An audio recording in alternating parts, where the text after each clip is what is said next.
Hello বন্ধুরা, আমার হাউজের পানি সব ফালানো কমপ্লিট। একটু পরে পানি ছাইড়া দেব।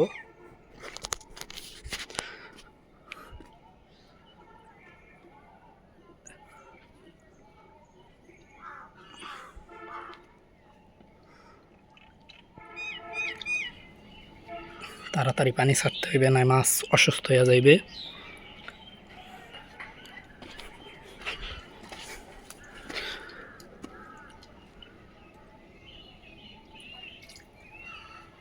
এটার ভিতরে শিং মাছ আর তেলাপিয়া মাছ ছাড়া হয়েছে।